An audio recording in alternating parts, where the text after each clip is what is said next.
Good evening. We are back on the Yoga Sutras, the first pada. The purpose of reciting the sutras is to attain kaivalya.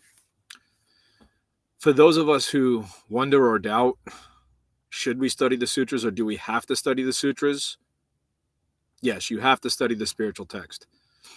Your best bet is to choose one spiritual text and stick with it. If you're studying the Bible, go ahead and stick with your Bible. But the Yoga Sutras, even if you do study the Bible or other texts, it's definitely an essential text that you should at least read. It will bring further understanding on your Bible or your whatever you study, really. But the 192 sutras have to be recited, memorized, and embodied in order to attain the full spiritual enlightenment. So why do I do this? Well, I do it for service, but also after trying to help people for, 19 years, I really have come to the realization that if everybody knew this text, the world would just be a way better place. A lot of us, we take in the philosophy. Hello, welcome, thanks for coming. And when we take in the philosophy and the quotes, it's all good. But it doesn't substitute for the study of the complete text of the sutras. And it's really how many times have you recited the sutras? If the wise elders were actually teaching, it would be, well, how many times have you studied and read the sutras? If you say once, okay. If you say twice, okay. If you say 150 times, 200 times you've recited the sutras, then at that point, the elder masses would be like, oh, okay, this person's serious about their practice. So when I'm reading the sutras with you, not only do I get to share them with you and study them with you, but I also get to recite them myself. How many times have I recited the sutras? I lost count, but at this time, I would say probably triple digits. I've read the sutra. This is my translation. I'll put it up on the screen. So the difference between my translation and the other translations, I'll let you know so you know what you're studying. The difference is that most translations either A, contain one translation, and that's it.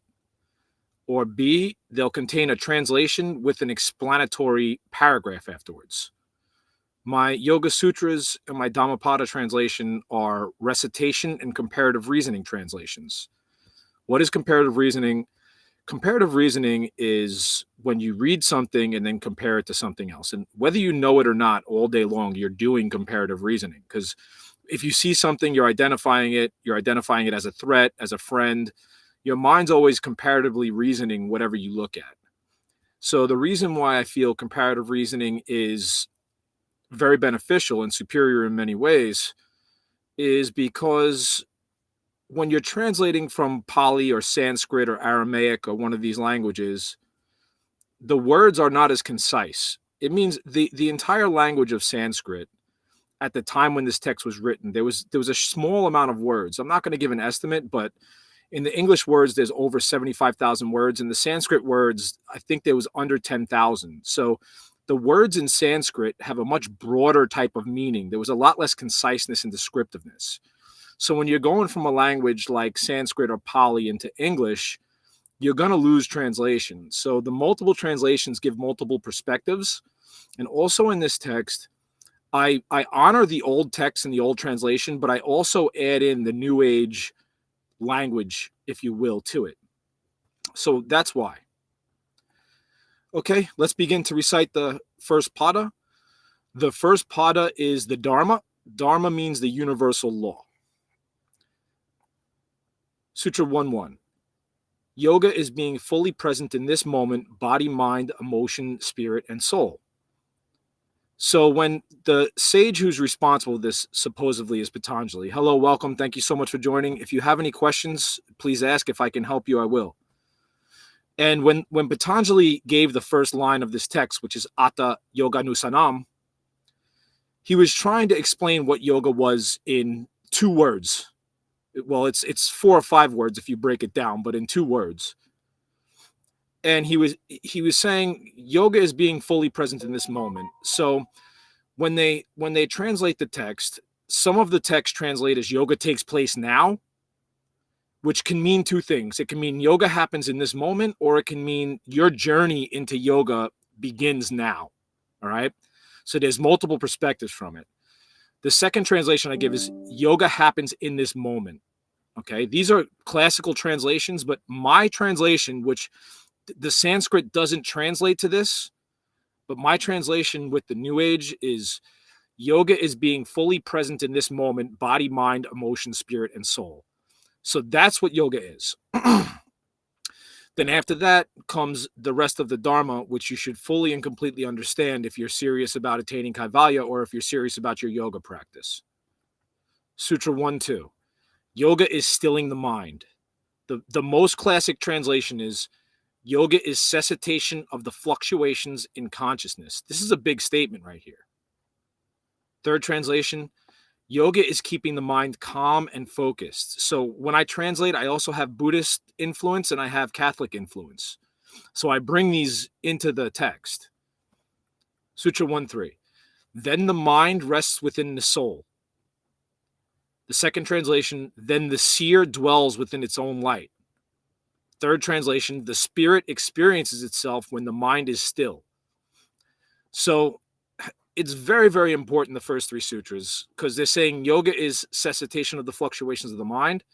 Then they're saying, then the mind rests within the soul. So right off the bat, the text is telling you about mind and soul. Now, when they say seer, some of the original translations and some of the translations use seer, okay? And the reason why I like using the seer along with soul is because the seer means the thing that's seeing, the thing that's viewing is the seer. So seer and soul are definitely interchangeable. 1-4. Otherwise, the soul identifies with the fluctuating consciousness. So even in this sutra, you see, this philosophy, this yogic philosophy is beyond regular philosophy. Why? Because you're getting the philosophy along with techniques to practice with it, okay? And the two together make spiritual changes.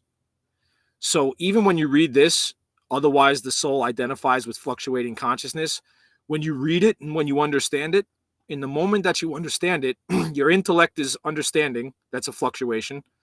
Your ego or your personality is comparing it, judging it, making opinions on it, seeing if you understand it. And then it's compared against your memory. So right in that process right there, you can see the three main aspects of chitta or mind, which is intellect, eye consciousness, and memory. Okay. So ego is interchangeable with eye consciousness, with personality, with self-centeredness. All right. Ego doesn't necessarily mean a bad thing. Nowadays, every time ego, it's all ego. Ego means your personality. It's your conglomerate of memories, actions, and reactions, and your personality of how you react to certain things or in certain circumstances, social circumstances. All right. When you read this sutra, your soul is identifying with it. So if you pay real close attention, your soul will actually come out of your body through the senses and experience this sutta. At that point, your soul is identifying with it. So you have to do this at first. If you don't fully grasp the Dharma and the sutras, it's very difficult to liberate your soul.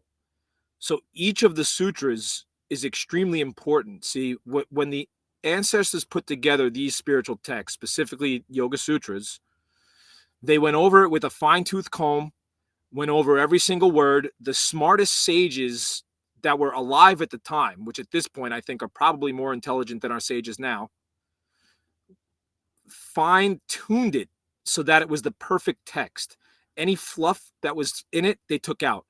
Anything that was excess, they took out. They only put in the absolute essential parts that you needed to understand to fully attain Kaivalya.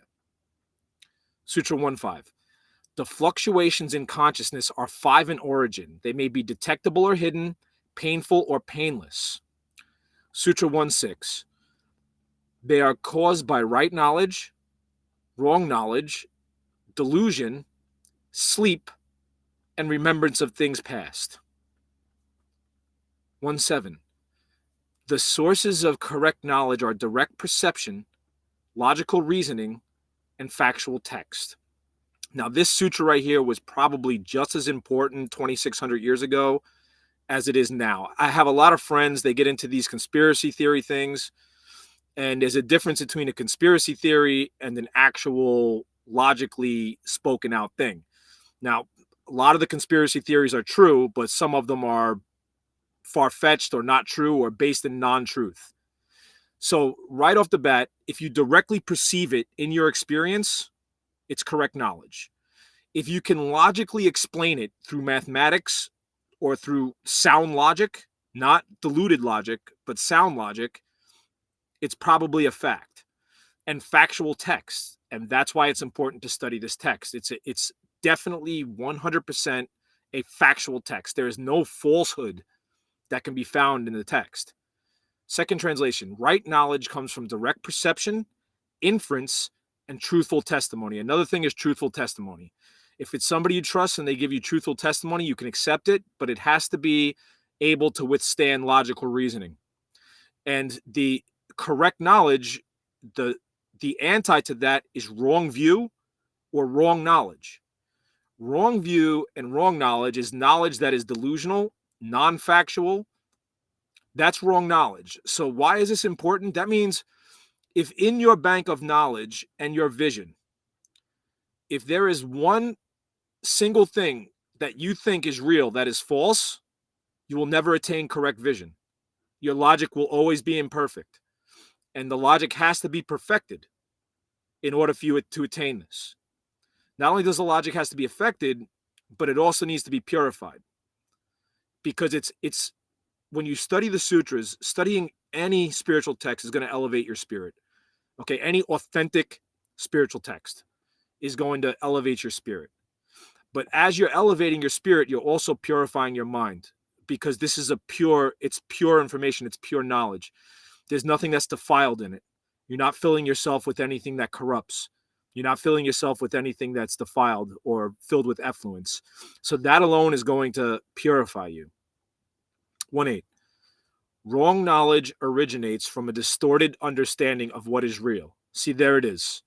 This right here, I have conversations where I can't even get 3 sentences in because half a sentence in, the person is demonstrating wrong knowledge. Then when the person demonstrates wrong knowledge, if they're stubborn and prideful, which usually accompanies wrong knowledge, there's no point in taking the conversation any further, because the sages, they would debate. Okay. And in a debate between two wise people, there's usually a middle ground that's met. And if they're both wise and humble and learned, they'll both grow from the conversation, from an intelligent conversation. But if there's too much of wrong knowledge, false understanding filled up with lies or things that are just not true, then your understanding, your perspective will always be imperfect. 1.9. Uncertainty arises when knowledge is based on words alone and is devoid of reality as its basis. That means when you're receiving these teachings, when you're reading this text, you should be able to reference it to your personal experience. If you reference it to your personal experience and it stays with that, it's usually good. But if you just receive the words alone and don't contemplate them and really take them in deeply and find them to be true through your own logical reasoning and experience, you're going to have uncertainty. But uncertainty is also confusion. It's also doubt. It's also fear. Okay? All these words can be put in with uncertainty. Sutra 1.9, delusion originates from words that are not true to reality. Nowadays, common sense, a lot of people abandon common sense. It's just it's just how it is. 1.10, dreamless sleep is the mind state that is absent of perception. Okay, so now here, again, this is why this text is so powerful. None of the other texts say dreamless sleep is the mind state that is absent of perception. This is the only text I've studied that comes at it like this. And they talk about the 3 stages of consciousness. So the next one, so here, vritti nidra, vritti. You see vritti in fluctuations of consciousness, vritti, fluctuation. Same thing, nidra. Vritti nidra. Vritti nidra is the absence of thought waves in the mind, and you experience that during dreamless sleep. Hello, welcome. Thank you for coming. I appreciate you joining the study. Sutra 111. Memory is the unaltered remembrance of words and experiences. So first they explain to you what the absence of thought waves is experienced during dreamless sleep. Then they're telling you what memory is. Now in the next sutra, repeated practice and non-attachment control these 5 fluctuations of the mind. So those are the 5 causes that cause your chitta, your mind, to fluctuate. By repeated practice, these 5 fluctuations can be stilled. Why is that important? Because when you get past the physical, it's the stress, the worry, the fear, the confusion, the anxiety. When they disturb your mind, it disturbs the elements within your body. And when the elements are disturbed within your body, the result is pain, inflammation, all these other things. Many causes for inflammation, but those cause that. So when the mind is stilled and the body is strong and pure, there are no more causes for pain and stress. See? 113. Effort towards steadiness of mind is practice. So I practiced yoga for 16 years religiously, devoutly, steadfast. And the first 3 or 4 years, I thought yoga was the poses. Until I studied this, and its effort towards steadiness of mind is practice. So a lot of the poses, you're in a tight position. It's tough to hold the pose at first, and you have to hold the body and the breath steady. And by doing those physical practices, when the body's steady, the mind is steady. So you're training your body to be strong because the body has to be strengthened. It's very hard if your body's weak to reach the final stages. The body has to be developed to a certain level. As you're training the body, you're training the mind as well. The focus is increased, the concentration is increased, and the steadiness is increased. Let me give the second translation for this. Practice is mental volition to keep the mind still. So that's what practice is. Welcome. Thank you so much for joining. 114. Practice becomes firmly grounded when practiced vigilantly for a long time. Let me give the second translation for this. Devout, earnest, alert practice creates a firm foundation for restraining the fluctuations. 115. Renunciation is the practice of freedom from desire. Let me give the second translation again. Non-attachment is the state of mental mastery free from cravings for sense objects. 116.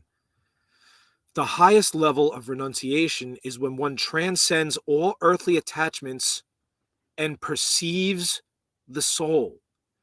So here, you have to perceive your soul. How do you do that?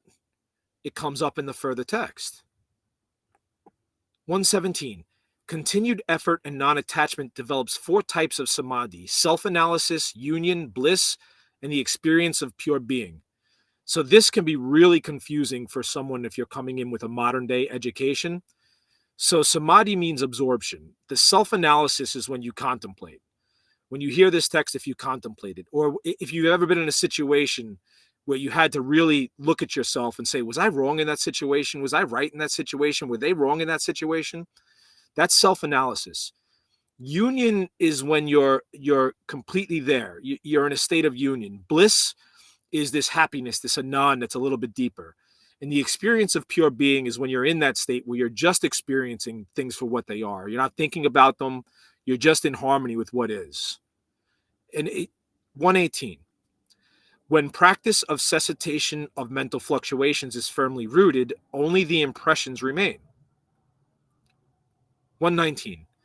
In asamprajnata samadhi, one may experience existence without a body or become one with nature.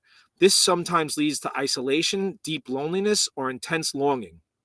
Okay, so for example, let's look at the Taoist tradition. Okay, if you look at the Wudang tradition, they train from a certain age, anywhere from 11 to 16 years old. They'll train till they're 21 or 23 years old, right? When they reach a certain level of physical strength, martial skill, qigong skill, when they reach that certain level, they have to do 30 days in isolation. All right. Even the people who grew up in the monastic lifestyle, some of them can't make it past 10 days of isolation. They get cabin fever, they start going nuts, they have to come out of the isolation. Now, I've done 4 years of isolation in the forest, meditating. And many, many times you come to a state of deep loneliness or longing when you're doing your practice. You want somebody to talk to, you miss somebody, something like that, which brings you into 120. One must practice with confidence, vigor, alert memory, and power of absorption to break this spiritual complacency. 121. Those who practice vigorously with intensity are close to the goal. 122. There are differences between those who are half-stepping, average, and serious about their practice. 123. Or the consciousness may be stilled by deep meditation on God and total surrender to Him. And for me, this isn't something that the consciousness may be stilled. You have to meditate on God and you have to meditate on surrender to Him.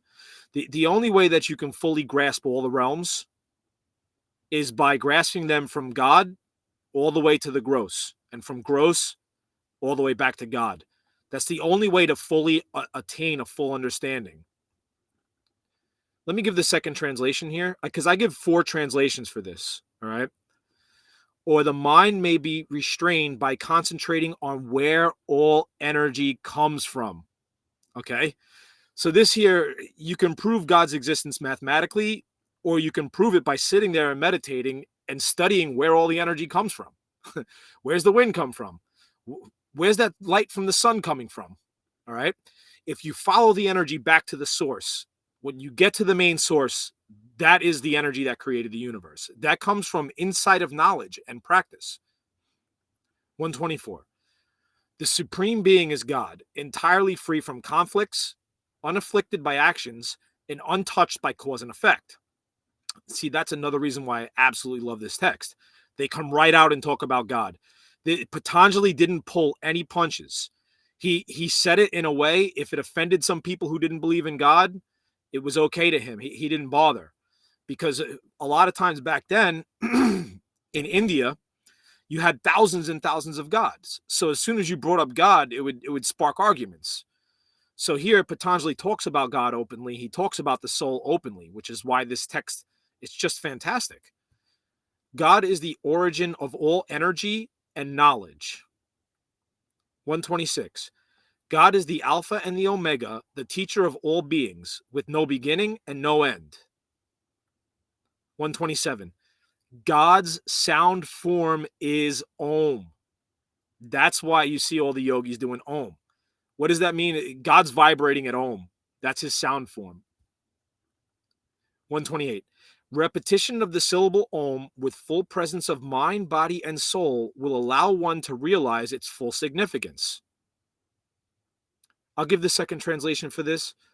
I think we actually have some people who are staying for the study today. Good. Repeating Om with reflection upon its meaning is an aid to enlightenment. So when you do the Om, you meditate on it. You have to gain insight of knowledge. 129. Japa of Om while meditating on God clears hindrances to self-mastery. So when you do the Om, it naturally cleanses the mind and the soul. And it aids focus as well. 130. Okay, here, guys, this 130 and 131 are 2 of the most important lines of information ever spoken, ever in the history of time. The hindrances to spiritual enlightenment are disease, inertia, doubt, carelessness, laziness, sensuality, erroneous views, failure to keep one's understanding firmly grounded, and slipping from the ground gained. Now, this statement right here, these are the 10 main hindrances to enlightenment. Now, the next sutra, The symptoms that accompany these hindrances are pain, despair, anxiety, and disturbed breathing. So these are the main hindrances. So why is it important that we know this? And why is it important that we have to remove these hindrances? Because you can't just remove the main symptom. You have to remove the symptom's causes. Okay? These are the causes that come from the main symptoms. Therefore, if you want to get rid of the symptoms, you have to get rid of the causes. Let me give the second translation for 131. Distress, depression, unsteadiness of the body, and irregular breathing further distract the mind. So 130 and 131, you have to fully understand. And there's so many different ways to go about it, but it's written there so concise and to the point. It's probably the best translation I've ever read to talk about the hindrances and their accompaniments. 132. Practicing single-minded concentration is the best way to prevent the hindrances and their accompaniments. So now they're telling you how to prevent it. 133. Inner peace is achieved and maintained by cultivating friendliness towards those who are happy, compassion for those who suffer, goodwill towards the virtuous, and indifference towards the non-virtuous. Let me give the second translation. I give three. I'm going to give the first and the third here. The consciousness becomes peaceful and benevolent when one develops kindness towards the happy, compassion for the unhappy, delight towards the righteous, and indifference towards the wicked. I'm guilty of it too. They put on a certain guy on the television. I'm not going to say any names, and you look at what he's doing to us, and you're like, I hate that guy. So you're supposed to have indifference towards it. You still see that it's evil. You still see that it's evil. You recognize that it's evil. You feel that it's evil, but you just have indifference. Otherwise, it disturbs your inner peace. If you get angry and hateful at them, then that cycle is going to go over and over again. 134. The mind can also be calm by holding the breath after exhalation. Again, there's a lot of physical stuff that they bring in, practices that they bring in this text. 135. Or by contemplation of an object that helps maintain steadiness of mind and consciousness. 136. Or by concentrating on the luminous, blissful light within. I'll give the second translation for 136. Or inner stability is gained by remaining free of sorrow and filled with light. Again, some of these sutras are just, this is one of them. Some of them are more important than others, and I'll try to point them out to you. 137. Or when the consciousness is free from longing. You could also say craving. The Buddhists say craving. Longing and craving, I think, are two different things. Longing is when you deeply feel like you miss somebody or something. Craving is when you just want it really bad, or addiction. 138. Or by concentrating on the consciousness's experience while dreaming and during dreamless sleep. This is what makes yoga extremely efficient and powerful. There are three main states of consciousness that you experience, okay? The first state of consciousness is the state that we're in right now. It's awake consciousness. You're in your physical body. You can move your hands. You're experiencing through the five senses. You're physically awake in this realm. That's the first state of consciousness. The second state of consciousness is called nidra, the state absence of thought waves, of individual thought waves. And during that time, it's when you lay your head on the pillow to the time when you dream. That's the second state of consciousness. During the second state of consciousness, you can experience omniscience, and you can experience what it is to have no thought waves. The third state of consciousness is while you're dreaming. While you're dreaming, you have an experience. You don't have your five physical senses, but you still can have a vivid experience that it's experienced through the eye of the soul, through the soul's eye. So the yogi meditates on all three of these consciousnesses and makes them one. And it says in the yogic text, simply by bringing these three states of consciousness together, you can attain superconsciousness. Superconsciousness, but not Dharma Mega Samadhi. Dharma Mega, Nirbija Samadhi and Dharmega Samadhi. Nirbija is Samadhi without seed. Okay? You're no longer leaning on philosophy. You're no longer leaning on words or anything. You've transcended duality in Nirbija Samadhi.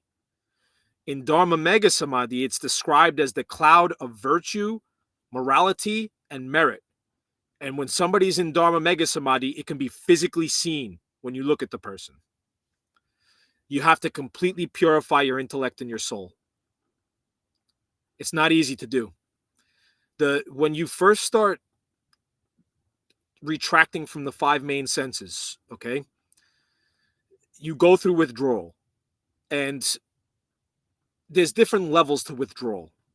If somebody's been drinking alcohol, a bottle of whiskey a day for 5 years, if you take them off the whiskey, they could actually die. Like, that's how bad the withdrawal is. But something as simple as television or food, when you first detox from the five senses, you go through a state of mental withdrawal. And I think Buddha describes it the best in the Dhammapada,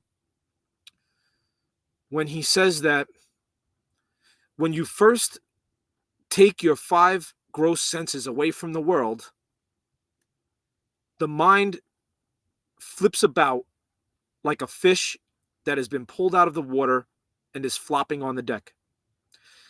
And this subject is deeply studied because there's a meditation you can do with this. And the meditation is meditation on the five gross senses and the five subtle senses. So you do it, the meditation, in the order that the mind puts priority on the senses. So the brain itself usually puts its first priority on the sight, its second priority on the hearing, its third priority on the smell, its fourth priority on the taste, and its fifth priority on the skin. Then sixth sense is mind, if you want to go even deeper. Always study for yourself. Belief is necessary in the beginning of the journey, and belief is not a bad thing. In fact, belief is better than non-belief. But it has to be introspectively proven in your own mind. Not believing at all is a hindrance. If you say, oh, I don't believe in God, and you don't explore the subject, that's a hindrance. If you say, oh, I don't believe in the Dharma, but you've never studied it, that's a hindrance. So closed-mindedness is a hindrance. But just taking something on somebody's word is also a hindrance. So everything should be deeply introspected until you have clarity on the subject from your own inner knowledge, your inner knowing. But this will take you there, definitely. And this is 100% a factual text. You can trust that this is a factual text. That you can trust. So it's good that you know what you're studying is a trustful text. There's no ulterior motives. This text is not trying to take your money, okay? This text is not trying to be superior or make you follow or anything like that. The intention of this text is to liberate your soul with no ulterior motives. So you want to understand that. You always want to take motive into play. But when you do the meditation on the senses, you focus first on the physical eyes, then the sense of vision, then the physical ears, then the sense of hearing, then the physical smell, the physical nose, so the five sense organs, the physical nose, the sense of smell, the physical tongue, the sense of taste, the physical skin, and the sense of feeling. And as you meditate on those five senses, you meditate on where are they registering. And that's sixth sense, which is mind. And this meditation is very, very helpful to reel in the senses. 140. When concentration is mastered, one gains mastery of the smallest to largest dimensions. 141. When the mind and the heart are purified, the practitioner realizes that the knower, knowable, and knowledge are one. The mind is like a mirror that has had the dust wiped clean. So a sutra like 141, guys, This sutra you really have to repeat a couple times. If you got it the first time, kudos. Some of these sutras take deep thought. Let me give the second translation for you. When the movements of the mind weaken, it becomes like a clear diamond, assuming the form of the perceiver, the process of perception, and the object of perception. 142. At this stage called Savitarka Samadhi, the word, meaning, and content are blended, becoming special wisdom. This is what I mean when I say you have to embody the sutras. You have to take in the essence of the sutra and embody it, and it becomes special wisdom. Wisdom itself is energy. The memory is energy in its subtle form. Memory itself is energy. 143. In Nirvitarka Samadhi, you realize the difference between memory and intellectual illumination. Your memory becomes cleansed and the light of consciousness shines with blissful purity. The most important thing, guys, is you understand your mind, your chitta has three main parts. So you can break it down into more. They can even break it down into 16 parts. Okay? They can break mind down into 16 parts.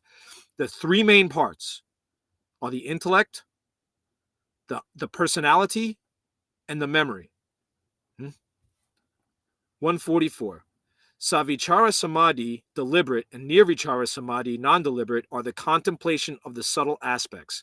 All this means, this is really confusing if you come from education of the modern day.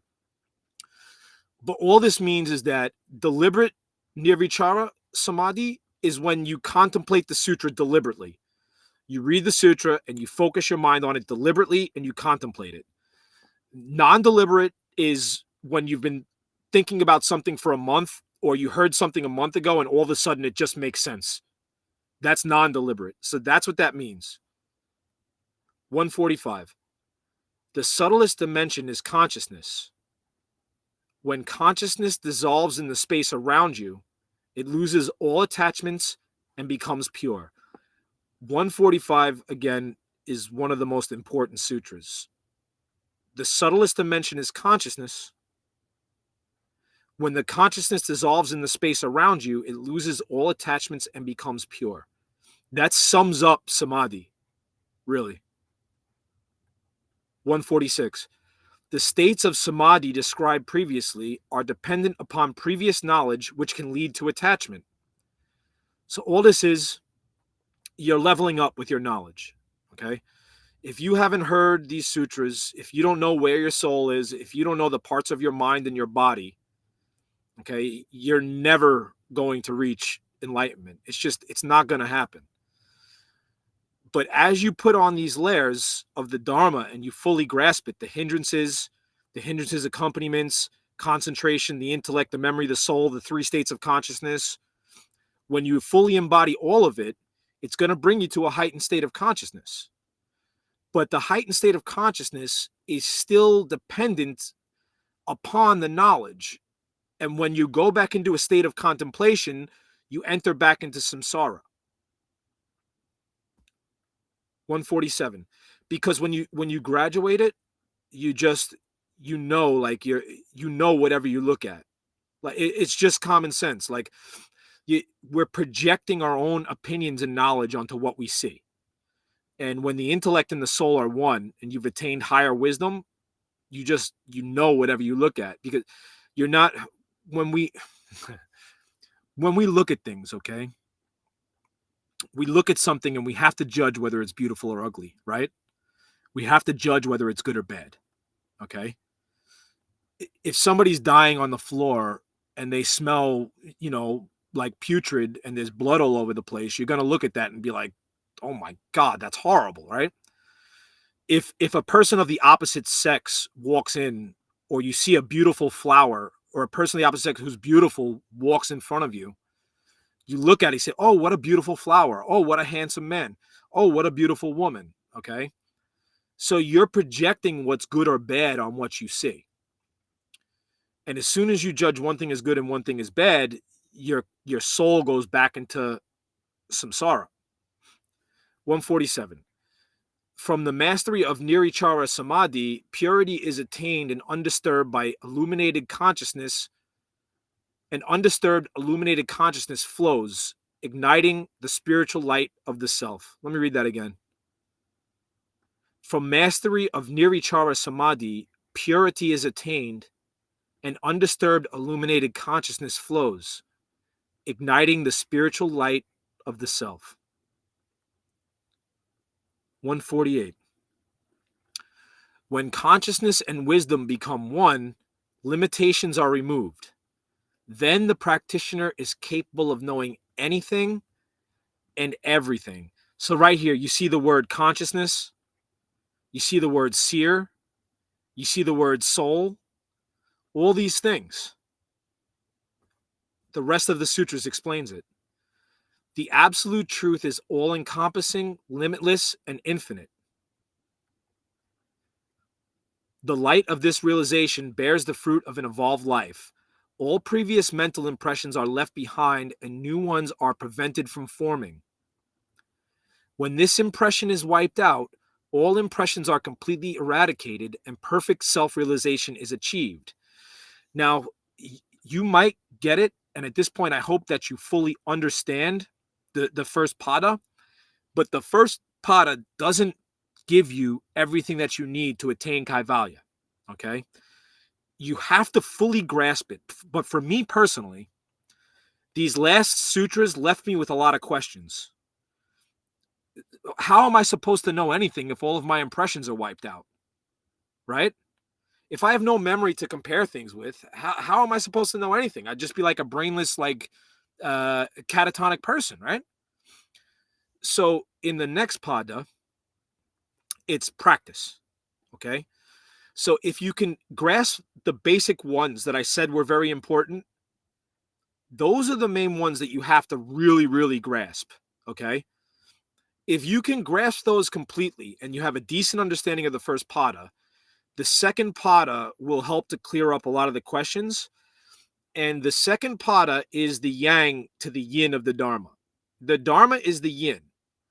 And there has to be practice that goes along with the Dharma, okay? I'm also a student of the Tao Te Ching. I've also written my own translation of the Dhammapada, and I absolutely love philosophy. But the philosophy is philosophy until you add practice to it. When you add the austerity practices to the philosophy, you need both. It's peanut butter and jelly, okay? It's both together, needed. So tomorrow night we'll go into the Sadhana Pada. Thank you so much for joining me, guys. I really appreciate it. It does say in the next pada, it's recitation of the sutras. So if you're hearing the sutras, 3 people made it through the whole study today, which is the best that I've had since I started the study.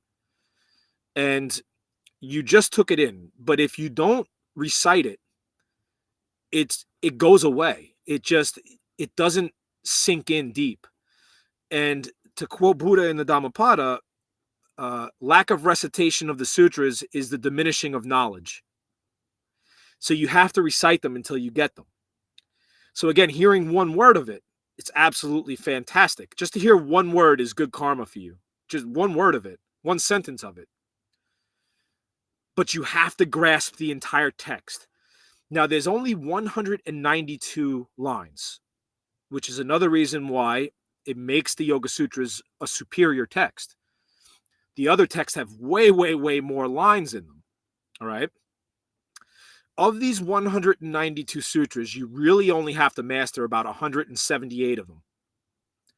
If you can grasp and master those 178 sutras and you practice with that, you'll begin to attain Samadhi and Kaivalya. Thanks so much, guys. My book is available on Amazon. You can scroll down my page and check out. I have some links on there. Thanks so much for joining me. I hold a Dhammapada study at 8 o'clock weeknights. And again, I appreciate you. Be well.